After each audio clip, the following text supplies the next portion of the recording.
Yeah, it's been a while. As a matter of fact, I actually wonder how long it's been since I've made a building video. I honestly can't remember. Oh my word. But what's that you heard him say? A building video? Yeah, that's right. Building content is back. At least for now. So here's the deal, right? RobTop has announced the Space Gauntlet, and once again, there is a very large sum of prize money. Actually, I think there's prize money available to people who got like 20th place in this contest now, which is incredible. And this isn't the first time an opportunity like this has passed by me. You might remember the NCS Gauntlet. Yeah, no, that didn't really happen if you saw a couple of my community posts. But look, this time I'm serious, okay? Super serious. So serious that I'm going to be uploading one video every week of me building this level. And I'm completely serious when I say that. One video a week. If I skip a video, just assume I died. But you know, that's probably not going to be the case. So I hereby give you permission, you viewer, to bully me constantly if I have not uploaded a video in the last week. For the next 6 weeks, okay? 6. I'm only going to be doing this for 6 weeks in a row. And if the level's not finished by then I'll probably just keep building it off camera because I'll have a school to get back to. But the fact remains, I'll be producing 6 weeks of weekly videos, starting with this one. So, I guess we should probably just get into it. It's been so long since I've actually recorded myself talking over building. I think one of the reasons that I haven't done it more frequently is that I struggle quite a lot when I'm trying to build things and also explain my thought process at the same time. You know, projecting my continuous stream of conscious as I'm trying to work on something creative, it just doesn't really work too well for me, if I'll be completely honest. But this time it's different because I've actually got a set in stone plan for this level. I've got a whole document written up on my laptop, which I'm going to be following as I build these parts. So let's talk about the level itself before I get into this. So this level is called Let Me Go. That's just the working title. It is using No Longer by Six Impala. This is a very, very strange song.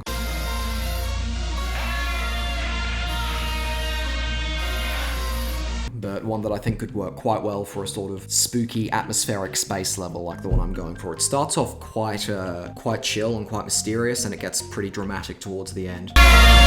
The level's going to be probably a 2-star or 3-star. The gameplay is super simple, and that's essentially all I have to say about it thus far. Now, I've actually made some pretty significant progress on the layout so far. I've done a bit of off-camera mining, if you will. So the layout properly starts over here. This is where the gameplay actually is going to start to get a bit interesting, but in this video I think what I'm going to do is start working on the introductory animation, if you want to call it that. So what I mean by that is that, well, the song starts like this.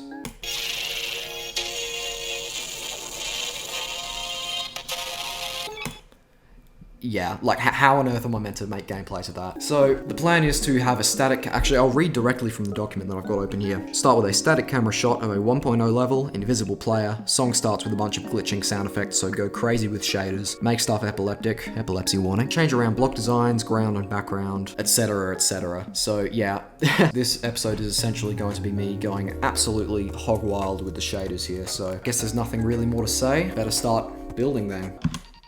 Nope, no start. I don't want to start position. So this is what we're working with here, this whole sort of frame and all these horrible sound effects in the background. Don't mind this here, the Six Impala logo thing that I've made. This isn't going to be on the screen constantly. I'm going to use it at some point during the sort of glitching sound effects. Got Nutri here as well. Might do something with this face. While we're on this, I am so happy with how the Six Impala logo looks. Like, I initially just stole it from my level Candy Painted Nails, which also used the Six Impala logo. But what I've done for this logo here is that I've learned to use keyframes. And I've made the Impala horn just swing backwards and forwards, and it looks so smooth, and uses far fewer objects as well, which is just great. You might have also noticed I've replaced the dots with stars, because, you know, it's the Space Gauntlet. Gotta have some excuse to put Six Impala in here. So, let's just... okay, well, this is the hard part of the video now, where I actually need to start getting creative. This is what I'm working with here. The idea is that when people enter the level for the first time, it's just going to be this ordinary looking frame of a 1.0 level, and as soon as the song starts playing, everything's just going to go to shit. And there's a lot we could do with these shaders, let's be honest, because my goodness, RobTop added so many of them. I still stand by the fact that I think all these shaders should have been combined into one trigger, where you can select the shader you want to use from there. And if not, they should have just been given different textures, because why do they all look like this? It's stupid. Shockwave. What does that look like? Probably don't need anything like that to start off with. I think I might start off with a pixelate shader. So we want to go use X, use Y, and definitely hard edges, because the pixelate shader without hard edges just looks Really dumb. So we're gonna want this shader to start as soon as the song starts. So we're gonna want this to go for about a 1.15 fade time. Maybe a little bit less than that, actually. Snap grid makes the pixels align with the game camera. You're not sure. Let's see how that looks. That's pretty cool. Easing. What kind of easing do we want? It's a pretty intense start, so we definitely don't want to do an ease in. Maybe like a pretty subtle ease out. And then maybe on top of that, let's add a radial blur. Actually, no. I tell a lie. So I think once that opening note stops, we're going to want to reduce the pixelation. The preview shaders function is super cool, but it really does make trigger selection quite a pain. Like, what is this thing here? Target will be 1. The fade time will be super quick. And then once that second note starts, we're gonna have just a big flash of radial blur. Nice. Oh, okay, here's an idea. I don't know if this is gonna work, but I feel like this could look really cool. I'm gonna make this radial blur, and then I'm going to have it fade into another radial blur, which is the same, except the X offset is just going to be the opposite, so you get that sort of radial blur parallax effect or something. Right, so we've got that, and now we are going to duplicate it, mirror the X offset, and give it a longer fade time of like 2 seconds, maybe? How does this look? Oh man, 2.2 is overpowered. And we're obviously going to want a super intense shake as this is happening as well, because it looks kind of lame just by itself. Basically, the goal of this opening section is to use shaders in the most ridiculous, epileptic, stupid ways as possible. So, yeah, not going to be a particularly gameplay-oriented episode, this one. Alright, about here, when you start hearing that little vocal note, I want to reduce the fade time a little bit and make it seem like everything is sort of calming down a little bit. It's not. Spoilers. Okay, here's a question I have. In all of these shader triggers, there's this little checkbox at the top which doesn't have a label, and I have absolutely no idea what it's meant to do. So if anyone could answer that for me, I'd really, really appreciate it. You'd think that it'd be to deactivate the trigger, but it doesn't really seem to be doing that. That's pretty cool. And then when you have that tiny little stab note there, that one, then maybe I can just put like a very sudden grayscale right before everything starts shaking and going crazy again.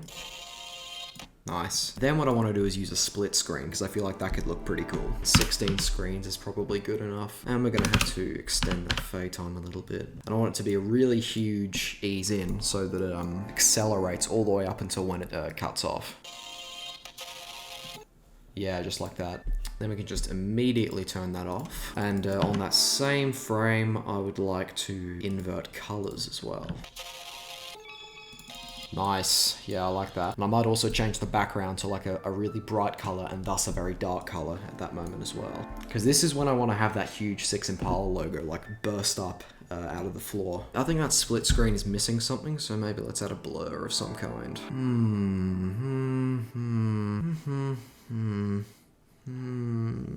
What does motion blur look like?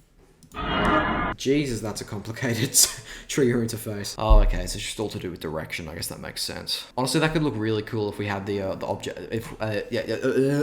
It could look really cool if we made an effect where it looks like the objects sort of like drip down the screen like that. Oh, that looks pretty, okay, that could be awesome. See, what I really want in this particular part of the song, I want things to be completely unrecognizable as the whole screen zooms out like this, and then I want it to be like starkingly? Is that starkingly? Wait a minute, that's not a word, is it? Striking, not strikingly, because you could say stark, right? Stark, you could say like a stark brightness or something. It's not starkly. That's the word I'm looking for, starkly. I want everything to be starkly clear and less blurry once that note kicks in.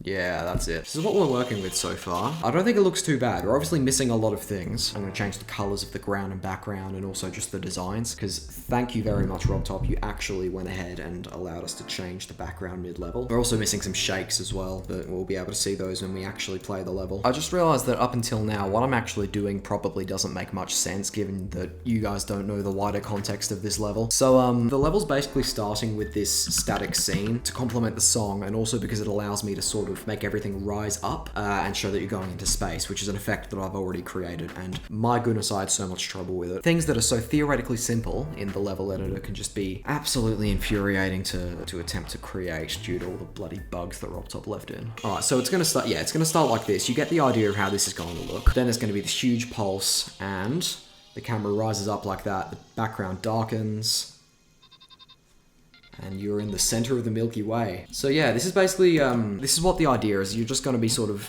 traversing the center of the Milky Way, and the level's probably gonna end with you getting sucked into a black hole or something. I have a basic idea of what I want to create. And I have it written in words too, so you know, I'm decently prepared. I think I'll stop there just so as not to show you everything. But yeah, this opening scene I think is just gonna be pretty important to establishing the craziness of the song that I'm working with here. There are no normal 6 Impala levels. Honestly, there, I could probably just have a normal pulse for the background and ground. That's not bad. I think we might need to do something with the objects as well. Let me just copy and paste these over here and just see what might look good. So in the background pulses, obviously it looks fine. Maybe we could just invert the object color.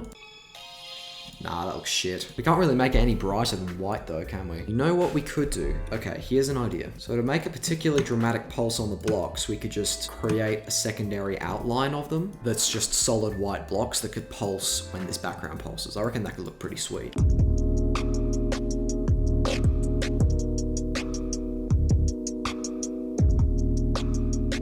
I'm going to add these objects to group 59. Yeah, this level uses 59 groups already.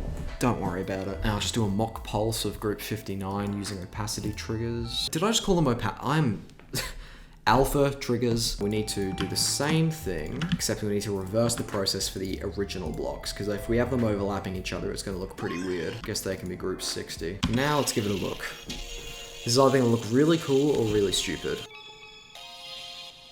That's actually not that bad, you know, I don't mind that. It's just that coming right off of having an invert color, it just kind of seems a bit less impactful. Maybe I could tint it blue instead. Yeah, that might be a good call, tinting the objects blue. Maybe what can save this? I know that I said I didn't want to do this in the beginning, but I think if we make it darker.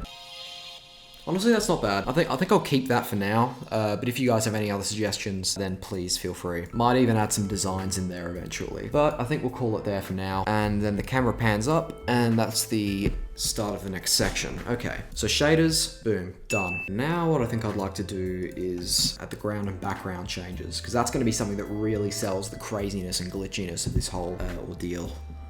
All I'm worried about is that this would probably lag out the game quite a lot. Seems pretty obvious what this does. Why? Shut up, Rob. We'll still never forget the help text that you didn't bother filling in. You know, the easing help one. Yeah, we're gonna know about that one forever. Don't be smart with us. We all know that you forgot about that particular help text. So, let's just cycle through the backgrounds, honestly. That seems like the easiest way to do it. This one, that one, this one, this one, this one. You're getting the point. All right, we've got a fair few background changes here. Now we just need to work out the speed at which we want these to go. I want it to be rapid, but not quite rapid enough so that you can't recognize every background. I think I'll delete these last 3 and just have this one change back to the default background. That's nice. Okay, I like that. Now I'm just gonna do the same thing with the ground, and what I think I want to do is treat this like music and have this be like the on-beat changes, and then put the ground changes in between these. It's gonna make it look so much faster. Oh, what, is that, are they all? Oh, they're all like that. That's not right. What did I do? Hold on. Oh dear. Oh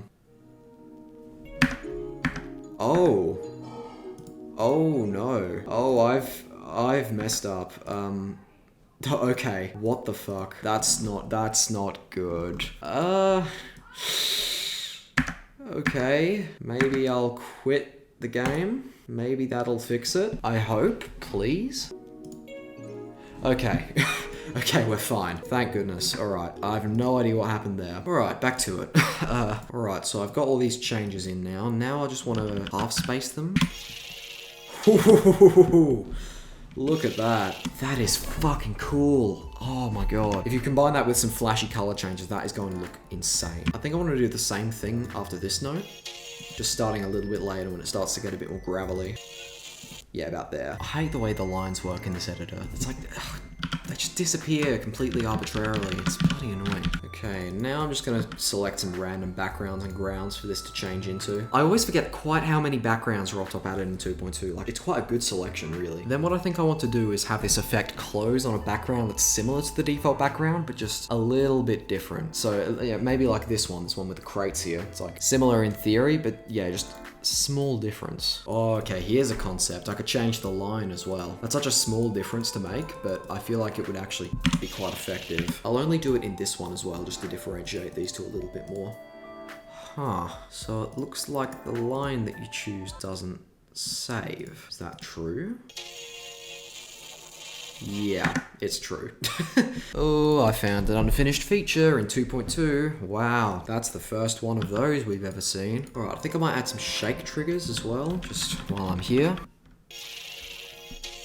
That's pretty cool. Man, I love the chaos. The only thing I'm not really loving is just the huge portion of dead space that's just above all of the objects down there. I just don't really know what to fill that up with. Like, I guess maybe clouds. Clouds could be cool because that would really fit with the journey upwards into space that happens right after that.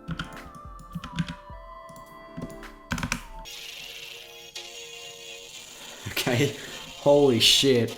That looks so cool. Oh my god. I don't know how I managed to do that. It's like the objects are shaking and the background kind of stays the same. Obviously, I think there's a lot more I could do with the objects themselves because I'm kind of focusing a lot on the screen effects. I was going to switch up the designs as well, just as I'm doing with the background and ground. I feel like that could look cool. But that's going to take a lot more time and effort. Maybe I could add some saw blades above here just to make it look a little bit less empty. It looks kind of out of place. I just need something that fits. That's the only thing I'm having a problem with, is finding things that actually look like they would go up in the sky in a 1.0 Geometry Dash level. It needs to be something that doesn't theoretically extend upwards forever because, you know, we're going to go quite far upwards and I don't want to have a really sudden cutoff between the objects down here and the sky up here. I think I might take a detour from building this right now and just go play a couple of 1.0 levels just to see how they deal with filling up space. Outlay.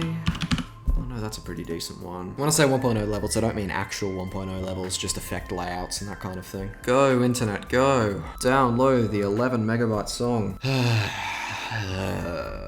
I keep forgetting how cool this level is. So yeah, it looks like the main thing that they're doing is just using glow beams and low opacity shapes just in the background, which I think is a valid thing to do. It's not exactly what I can do in this situation. What about that one advyout level? About a ghost, that was it, yeah, this level. I forgot that this is just a pretty normal 1.0 level that somehow got... Isn't this featured? Why the fuck is this featured?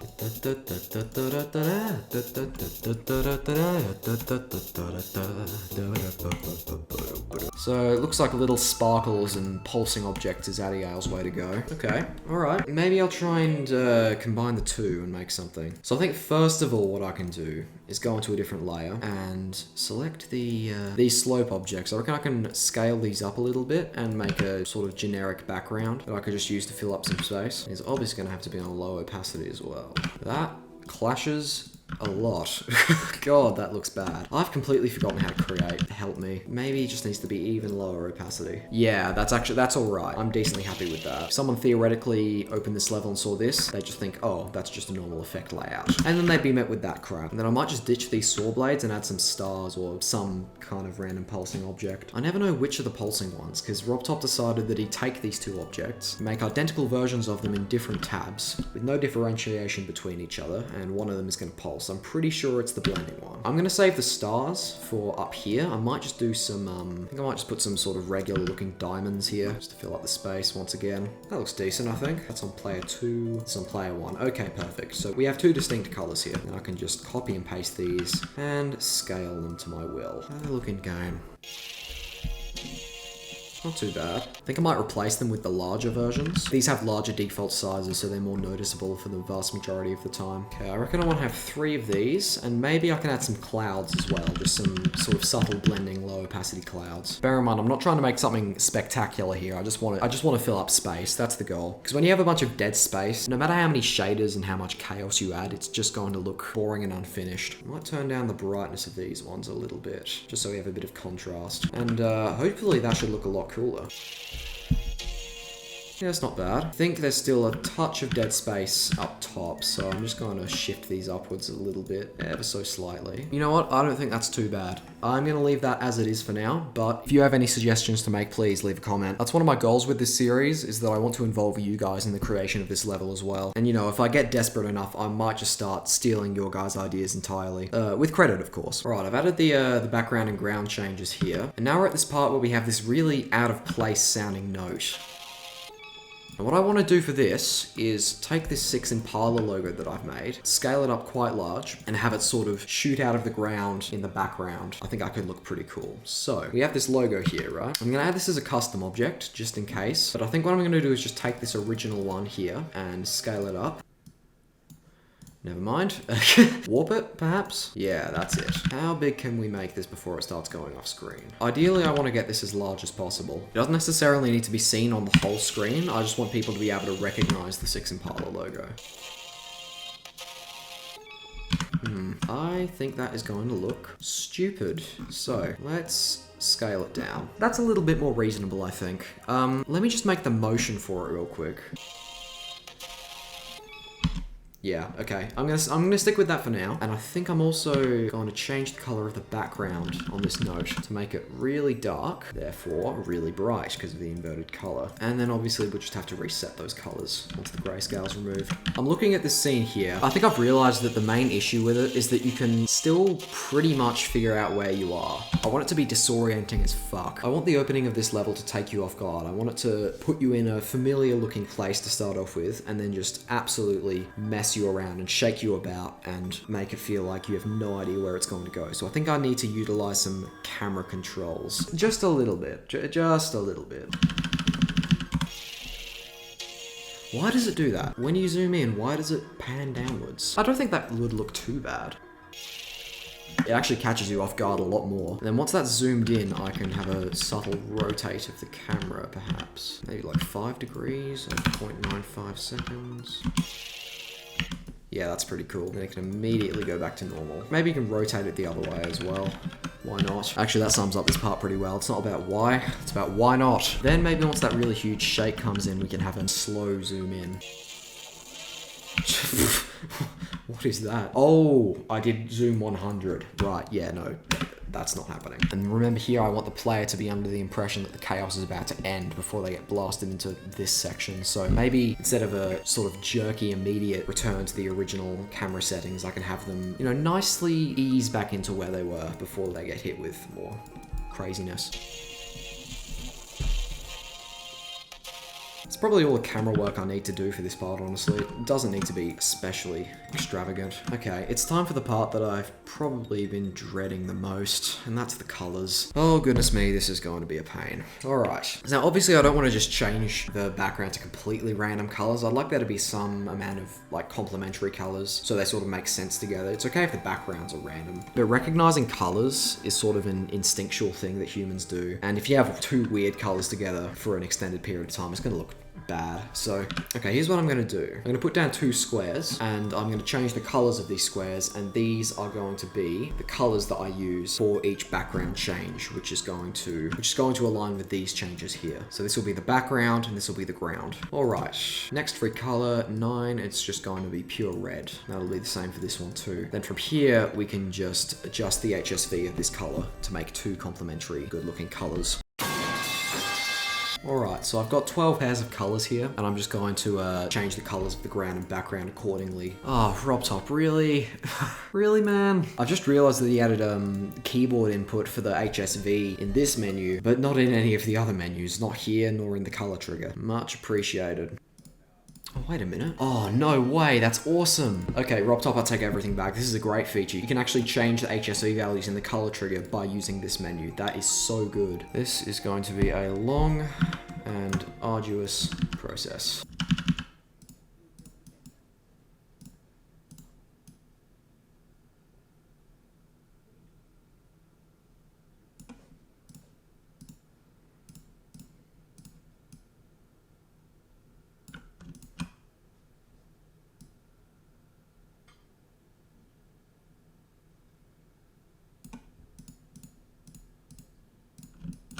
Alright, I've got these 12 changes here, and I'm just gonna have to line them up alongside these background and ground changes. Let me just get a quick preview of this, see how fast it's gonna be. Jesus Christ. That is unkind on the eyes. It also looks kind of shit. I'm not gonna lie, this doesn't look great. It's way too, it's garishly bright, dude. Ugh, I don't know. I'm not a fan of this. I feel like the garish brightness wouldn't be as big of an issue if the colors weren't so contrasting, you know? It doesn't exactly work. It looks like a recent tab level and not in the way that I want it to. Right, okay. I think I'm gonna have to rethink this. I'm going to start by just pasting the ordinary background color in here. And maybe instead of just changing it to random colors, I can just go around the color wheel like this. Now, I don't think it's so much the colors that are important, but more the contrast between them. It looks a bit better. The fact that the background and ground complement each other is definitely helping. What I might do is just do copy color background and then turn down the brightness and up the hue by just a little bit. See, that doesn't look that bad. I think I'm just going to continue on with this until I can find a better solution. You know, this actually works quite well because the color wheel comes full circle and we go right back to what the background color should be. Yeah, okay. I reckon we can work with this. Then maybe for that huge pulse, I can just have it change to one color and stay like that for a second. And then we can just copy this and slap it right on there. And I'm just gonna add an alpha trigger here to turn off the 6 Impala logo. But honestly, I think I might leave it here. I won't say this part is complete yet, but I think I've made some pretty good progress on bringing it towards the vision that I had. The main thing that I think is holding it back so far is the complete lack of changes in the actual environment here. All I'm doing is changing the background and the colors. So if I can just mess with the block designs, mess with whatever the background is, just make it even more chaotic like that, at that point, I think the color clash isn't going to matter as much, because I think that's going to allow the level to embrace the sheer chaos of this part. If the block designs are staying the same, then it just kind of looks a bit silly. So yeah, I'm out of time now, but I reckon I will fix this off camera, and then in the next episode we can make a start on the actual gameplay down here. So I'm just going to do a quick showcase of what I've done today.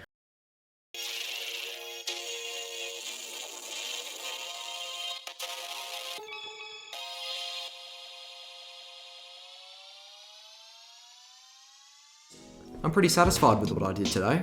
I think I made some pretty decent progress on this. Definitely far more than I would have made without recording, let's be completely honest. If you made it this far into the video, congratulations, and also I'd ask that you please subscribe, because there will be more content just like this coming out exactly a week after this is uploaded. If you have any feedback or suggestions for what I've worked on today, please do let me know. I'd be super pleased to hear what you have to say. But yeah, that's about it. Thanks for watching, and have a good one.